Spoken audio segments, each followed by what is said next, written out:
You are not prepared. You are not prepared!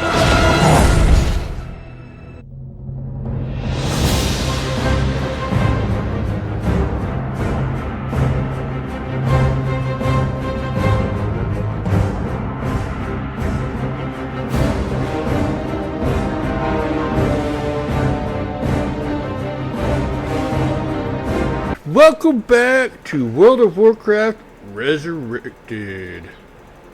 I'm Chris. And this is Brandon. Yay, we're back! Oh, anyways. Let's talk about what we've been doing in game. I went to SSC and TK the last couple of nights. I went to SSC Friday night. We downed every boss but Lady Vosh. We didn't even attempt her because as soon as we finished with the last one, it was the end of raid time and nobody wanted to continue. Oh, no, I didn't. I was freaking tired. And then last night, or Saturday night, we went to TK and we downed Alir. Don't ask me. Y'all don't invite me to this stuff because I'm not in that guild. We downed... Oh. And it's Alar. Alar. I said Alir. I'm sorry. Please forgive me, sir. Alir. We downed... Void Reaver? Is that right? Yes. And we downed the... Oh, let me just look at... High Astromancer Solarian. Yeah, I just pulled it up right when you said that. So, Alar, Void Reaver, and High Astromancer Solarian. And I got... What is that? Jack and Squat. Yep, I didn't get nothing. Out of SSC, I got the Robe of Hateful Echoes. So I got something last two nights, but Well, it matches his personality, that's for sure. He's hateful. yes, I am. Hey, I tried to get you in, but the guild was full of, the raid was full of guildies. So, anyways, we didn't attempt the last boss because it was in the raid. So. I signed up for a later raid today to go back to SSC because we went the other night, and we're gonna go back in there tonight and attempt it in the tribe. So there's that. Hopefully you can make it. Or no. This 3:30 one I'm doing later is TK at another guild that all they have left to do is to kill Kel'Thuzad, is that right? I believe so. I don't know that I'm going to make that one. Well, I hope so. That one's just going to be a little... that one's going to be a little hard for me considering I have to drive home afterwards, and if I'm wanting to try to raid tonight... Yeah, if I'm wanting to try to raid tonight with the guild, I shouldn't push my luck. They have KT left, that's all they have. So, they're hoping for one and done, but you never know. Never knew. And I jumped on my Horde tunes and was working on them a little bit, which I don't know why, because I'm never going to play on them. So, yeah. When he could have been working on my shaman. No, because you've been playing. I have been. I've been doing a lot of playing this weekend. My face has gotten fatter. I gotta start losing some weight. No, I shouldn't have shaved my beard. Now I can tell my face is fat. But anyways, that's another thing. Won't go into that. What have you been doing? Pretty much same thing I always do. But I did get into an SSC, of course the tribe did SSC this week. We're supposed to be going back Sunday, the 30th, to finish it up. But we did go to, we did go in there and we downed Hydros and Lurker. Really and truthfully, we're not having any problems with those guys. We're getting them down pretty regular when we go in there and we actually have it. And a piece of great news was this was our first week to be a full 25 gilded only run. All right. It was only the tribe that was in there. We didn't have any pugs. All of our members. So we went down to Hydros. I think maybe took us a 2 or 3 attempts. Just kind of. We had it was a new raid composition is what we're calling it, because we had some people that weren't there the last couple of weeks and some people that are just getting geared and stuff like that. So people still are in the fights a little bit, but good thing was it was a full 25. We did Hydros and Lurker. Got some attempts in at Morgrim. We've downed him before, but that was with some pug people. So we just gotta kind of figure out what works for us best and do that. So we're gonna try switching a few things around, and have me healing people that get entombed in the watery grave, and leave the priest up there to heal the tank. Since I'm a druid, I can haunt. And see how that goes. Maybe that'll help us out a little bit. But did Gruel and Mags with the Warlock, and still no offhand item because I don't think it exists.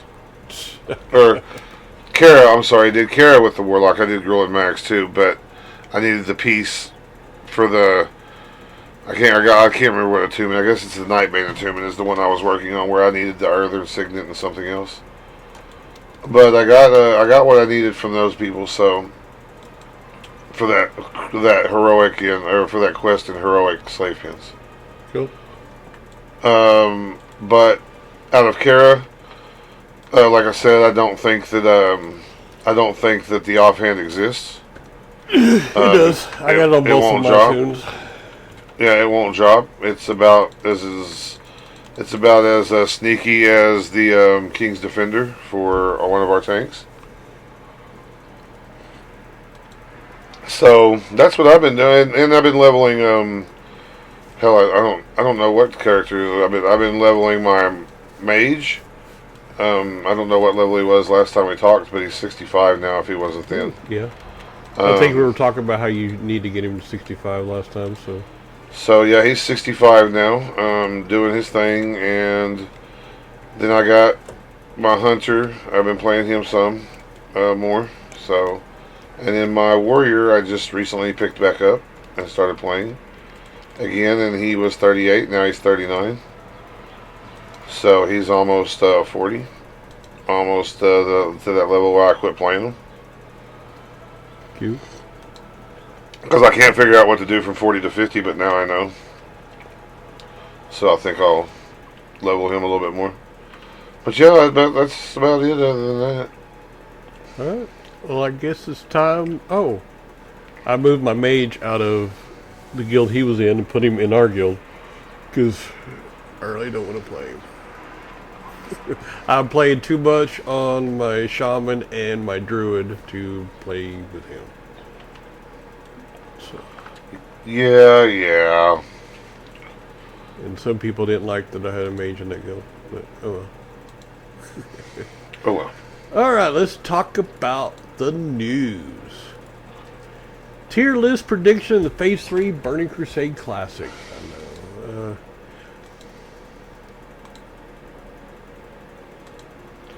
But this is before the Black Temple Mount Hydro was released. Why are they predicting? I think I should just skip this. Yeah, I think I'll skip this. Because it's like, we're predicting this and this and this and this. Yeah. It's out, so. Alright. Calamity achieves world's first Archimonde and Burning Crusade Classic. So the EU Guild Calamity from Realm Mograine achieves the world first clear on Mount Hyjal, including the world first kill of Archimonde. And then on Wowhead you can click and see their logs ranks for Phase 3. And then they also have a strategy guide posted up. They also have the video of the kill. Oh, nice. And it's the whole Mount Hyjal raid. It's 3 hours and 27 minutes and 10 seconds. Yeah, I've watched some of those. I've been watching them, learning some of the stuff. Actually, you start it and it says it'll start in 56 minutes. So an hour, the first hour of it is just saying, hey, it's about to start. So, that's weird. Wow. Yeah, and then in about 10 minutes, it shows somebody on video. Okay. That's kind of weird. Yeah, then after that, of course, it starts. Dude, it looks awesome. Oh, Mount Hyjal's very pretty. Dude, look at some of the stuff. Yeah. Y'all need to check out the video. Anyways. Next thing. Turbulence achieves world first Illidan Storm Rage in Burning Crusade Classic. The EU Guild Turbulence from Realm Firemaw achieves a world first clear on Black Temple, including the world first kill of Illidan Storm Rage. And they have the logs posted on Wowhead. Another strategy guide, and they put the video 3 hours and 54 minutes long, and it looks like they just immediately start in with the video. Yeah, so yeah, this one looks pretty cool too. Yeah, they're probably ready. Yeah, so I guess that the Mount Hyjal was only 2 hours. And this one's 3 hours or whatever, so. Mount Hyjal takes a little while because some of the stuff is timed. So you can only run it at a certain speed. Okay. Alright, then. Progress achieves world's first 14 out of 14 in Tier 6 Raids Burning Crusade Classic. Progress of EU Firemaw was the first guild in the world to clear all of Mount Hyjal and Black Temple in Burning Crusade Classic. Progress has previously achieved world first Serpentine Cavern and Tempest Keep, so they are definitely the guild to look out for Phase 5 of Burning Crusade when Sunwell Plateau releases. And this one has a video, and it's 1 hour and 12 minutes long. It is the world's first T6 14 of 14. Okay. They don't know me then. I might show them what's up. And then, according to Worldcraft Logs Rankings, 3 EU guilds surpassed everyone to take the top 3 spots for 14 out of 14 Tier 6 raid progression. That was all 3 guilds and the time-stamped kills. Progress. They don't know about solo healing Night Green. Progress was January 27th at 5:04 p.m.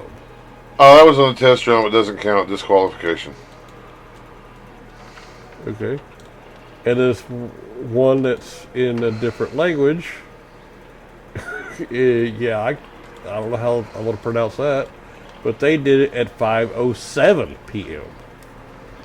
And then Statement, EU Phenoxus, at 5:10 p.m. So they were banging it out. Well, do they want a cookie? Now, many guilds chose to fully clear Mount Hyjal right away, while some made the choice to leave directly after killing Rage Winterchill to get a head start on killing Illidan Stormrage. While Turbulence did technically get the world first Illidan kill, they chose not to fully clear Mount Hyjal before heading to Black Temple. That means Progress was only a minute shy of getting the first Illidan Stormrage kill, and they didn't skip Mount Hyjal after Rage Winterchill. The reason guilds weren't able to zone directly to Black Temple at release is because the attunement to Black Temple requires a kill on Rage Winterchill to collect time-phased phylactery. Rage Winterchill is the first boss in Mount Hyjal, so some guilds had to face the difficult choice of leaving early if they wanted to achieve a world first kill on Illidan Storm Rage. So there you go. That's why they did that. And then there is, if you go to Wowhead, there's a best in slot gear guide for Black Temple and Mount Hyjal, Burning Crusade Classic Phase 3. And yeah, there is a big old long list. I ain't gonna get into it. Some of it will probably change, and some of it will probably remain the same from the last one because some of the gear is so good that it lasts through all the phases till probably phase 4 or 5 or whatever. So, anything you want to say about any of that?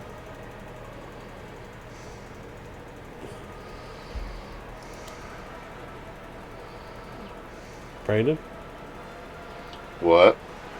I said anything. I was reading something. Sorry, I got totally zoned out. Yeah, I said, is there anything you want to say about that?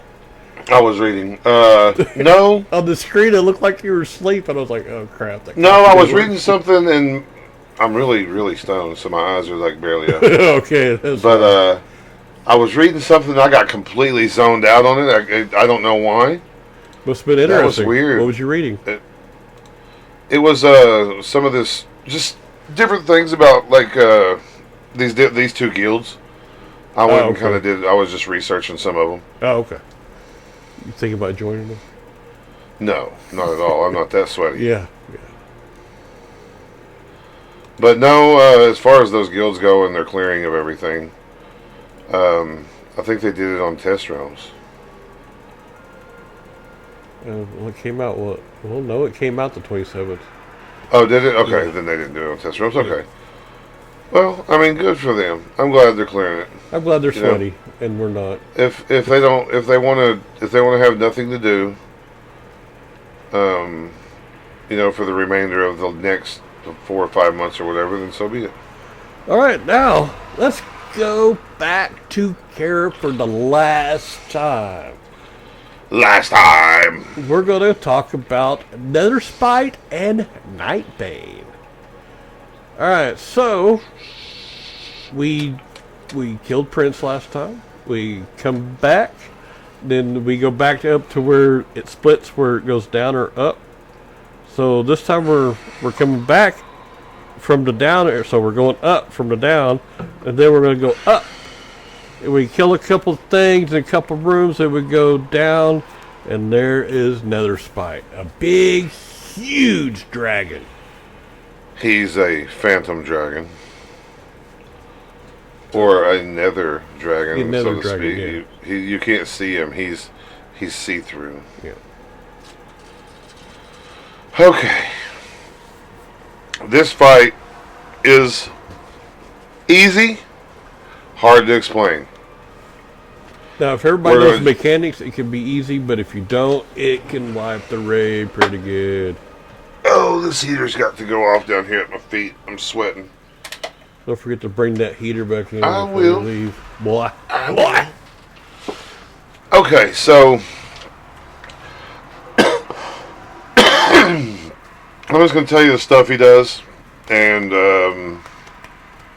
yeah.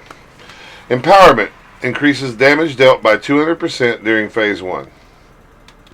He has nether portals. Nether portal, perseverance, dominance, and serenity. Okay, perseverance is red, dominance is blue, serenity is green.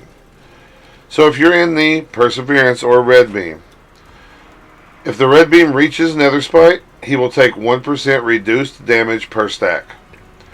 Dominance, which is the blue beam, if that beam reaches Netherspite, he will deal 1% increased damage per stack. Serenity, if this beam reaches Netherspite, he will heal for 4,000 health per second per stack. He also has a nether burn. Constantly deals shadow damage to all enemies. It doesn't matter where you're at, it's going to deal damage to you. So don't try to run away from it. Just sit there and take it like a man on the chin. Void Zone, or a woman, however you prefer. Void Zone summons a Void Zone under a random player. Don't get tunnel vision like me and forget that those things exist. Because I straight tunnel visioned out and just sit there and kept casting, and it was right underneath me. Yep, dead. And then Nether Breath. He uses it constantly during phase 2. Alright, so that's the stuff. This fight revolves around a constant rotation of beams. There are 3 different beams, as I said. Red, blue, and green.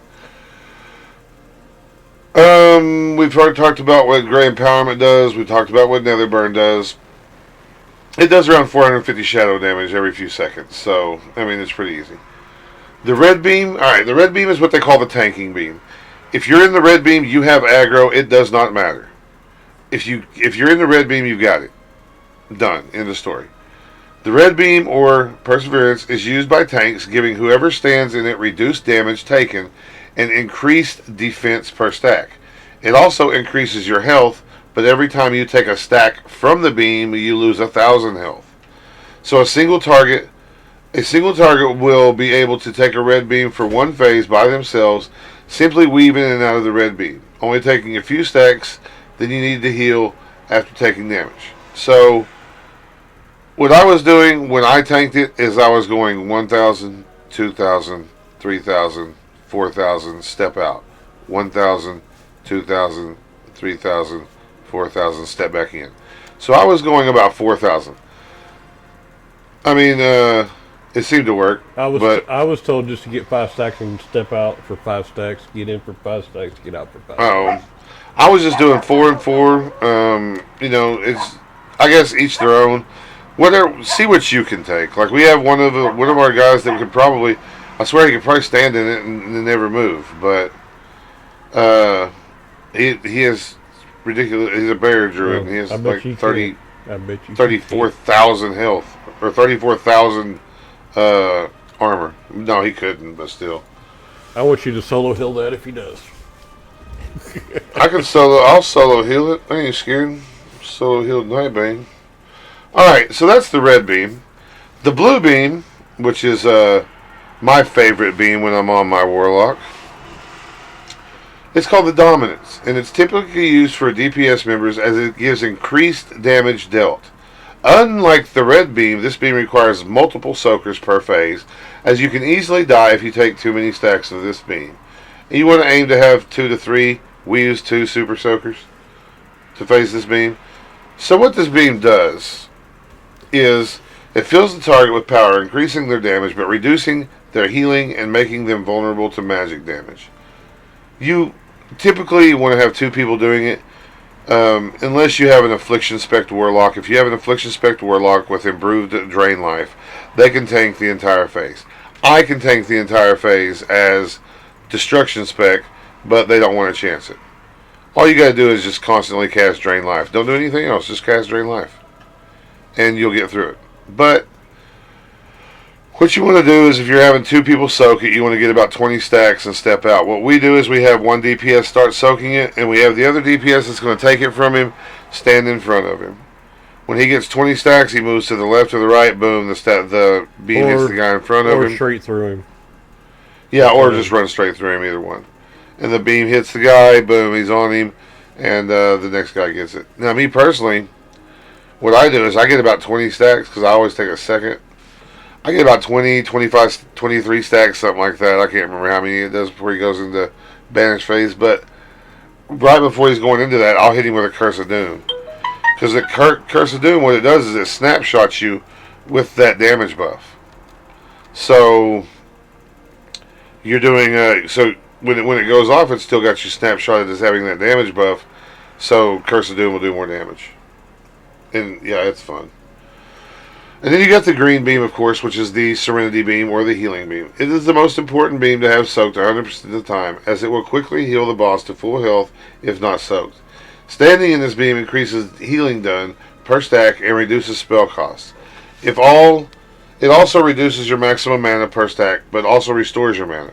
Healers can take a few seconds of this beam to help restore their mana and increase their healing output.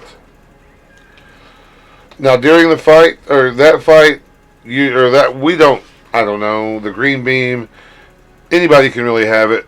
Because your healers, if they need it, they'll kind of dance in and out of it. But mainly your tank, or if you've just got a rage tank, he's going to take it. Or if you've got a DPS, a rage, or a melee DPS, they'll take the green beam the whole time because it doesn't matter. The banish phase of the fight is the most dangerous part of the fight because Nether Spite will keep attacking everyone nearby and periodically cast Nether Breath on a random enemy. Each either spread out during the banish phase to prevent multiple people being hit by the breath, or just go out of range of it by running through the windows in the back of the room. After the banish phase ends, it comes with a threat reset. So just watch yourself. It's real easy. If you watch your beams, you get your beams under control, and you don't pull aggro, then you'll be doing just fine. It's not a hard fight at all. It's just hard to get the mechanics down.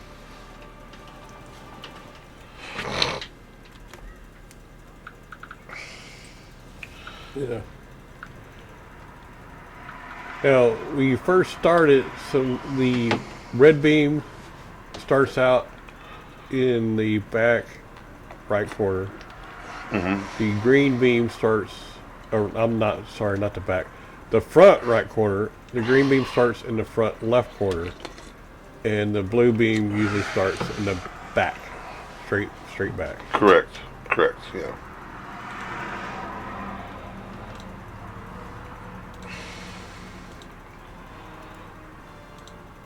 It's a pretty fun fight, but if you've done the mechanics, you know them pretty good.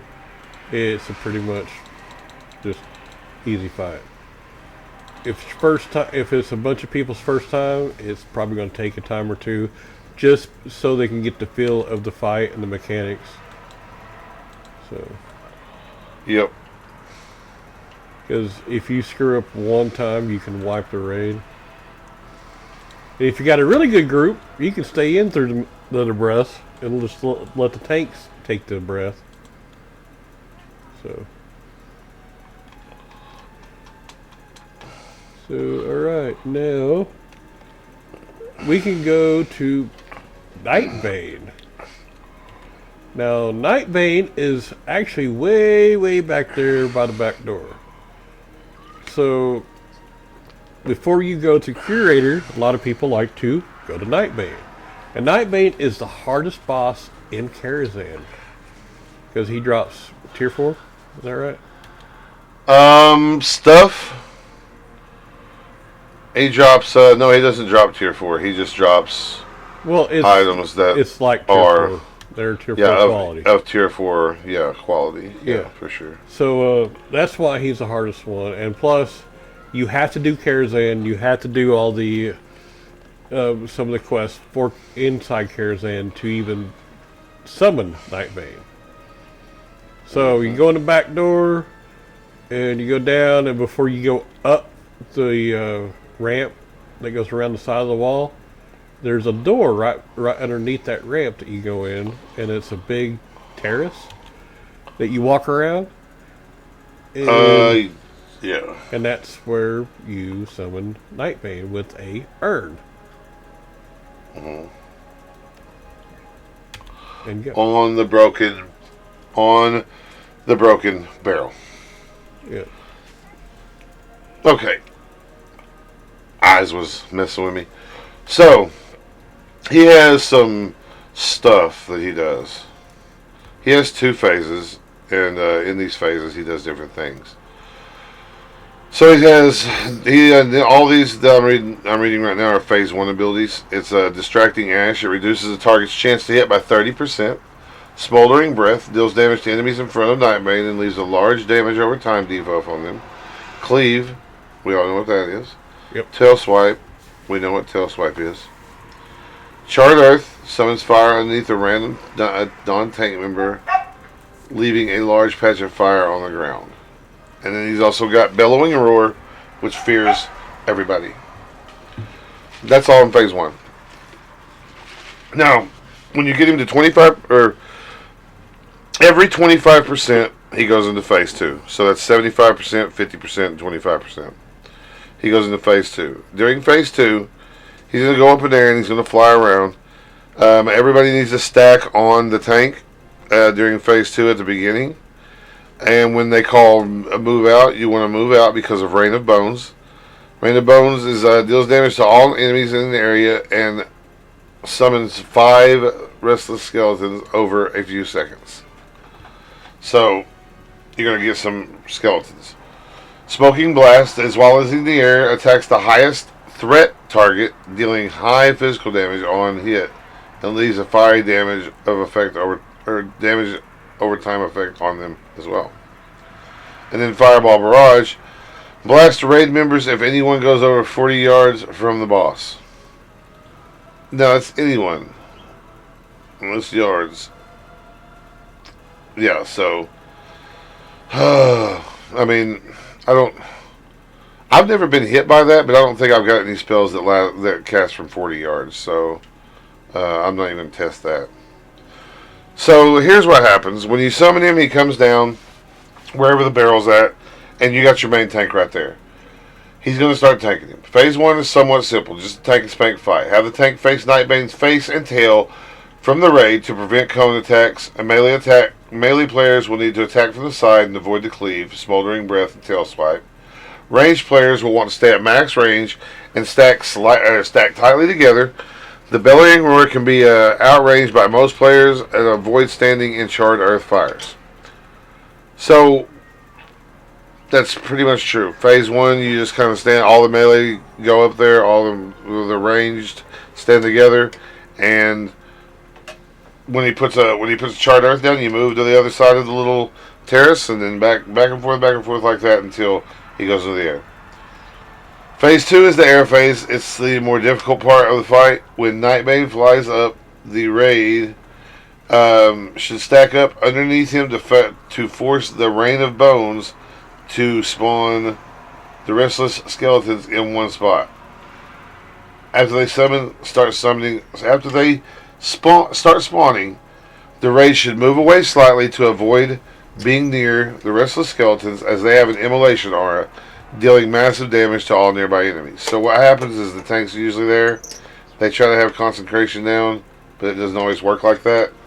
If you don't have a paladin tank and you got maybe a bear tank and a warrior tank, they got to kind of run around and pick them up.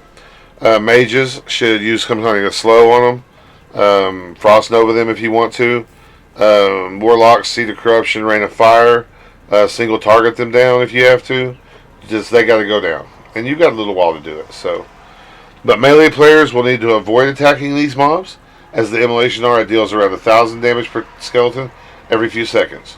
Ranged players, like I said, just start kiting them. Kill them. After Nightbane finishes the Rain of Bones cast, he will start to cast Smoking Blast on his highest threat target, most likely a healer. The person will take a massive amount of damage and will require direct focused heals to survive. It is ideal to have a few highly armored players or healers, such as Holy Paladins or Restoration Shamans, get hit by this ability, as it deals physical damage. It will also leave a stacking damage over time fire debuff on targets, which should be removed as soon as possible. So they nerfed that quite a bit, and it doesn't do quite as much physical damage anymore. It still does some, but it won't kill you. So, but it still needs to get taken off of your or dispelled in some way. And I think paladins can do that.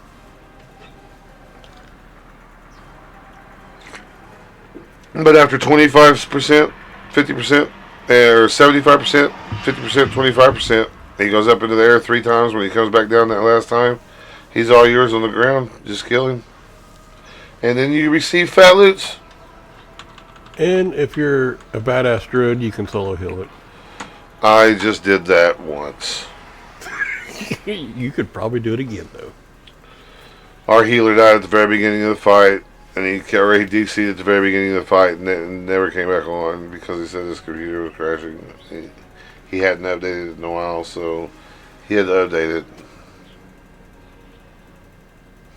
So And he drops the offhand that somebody wants. Yeah, we're not talking about this either. What do you want to talk about? He's mean. You want to talk about sex, baby? He won't drop it. Talisman of Nightbane. That I have on my toes. Yeah, I hate you. Shut up. You don't even need it. And also drops a tanking shield that my pally has. So. Actually, that's not even the one I want. Oh, really? The one I want actually drops off of Nether Spite. No. And it's the Jewel of the Infinite. The Robe of Elder Scribes I like. I think it's one of the better chess pieces.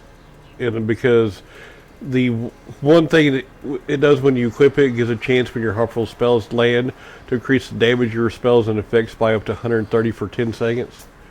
Its proc chances at 20% with a 50-second cooldown. But I think it's pretty badass that it does that. So. Alright. That is it for Kara. Yay, Kara's done. Now, after that, you can actually go to the basement and kill the basement boss. But it drops a... of the bear, of the whatever. Or of shadow, or of healing. Yeah, but it what it does is it gives a plus resistance to whatever it is. Like if it's shadow, then it's got a big hide plus shadow, or it's shadow power, ain't it? It's not resistance. Yeah. It gives a boost to like shadow power or fire or whatever. So a lot of people are looking for that one, so they'll go kill the basement boss if they can. A lot of guilds don't do it, so they don't do it. Yeah. So, but if you're looking to boost your shadow damage or whatever, then you might want to look into getting your guild to go kill the basement boss. And which the guild we were in like to go do it. We used to clear Karazhan in 2.5 hours with the basement boss. Yeah. So we'll brag about it, about that guild. So there you go. So, alright. I think next week we'll talk about girls or mag, whichever one. I don't know if we'll do both or just one. So, alright. So until next week, have fun playing the game. As always. If you would like to get a hold of us, you can email us at wowresurrected@outlook.com. This show is brought to you by Heartland Production Entertainment. If you'd like to help to make the show better, go to patreon.com/heartlandpae.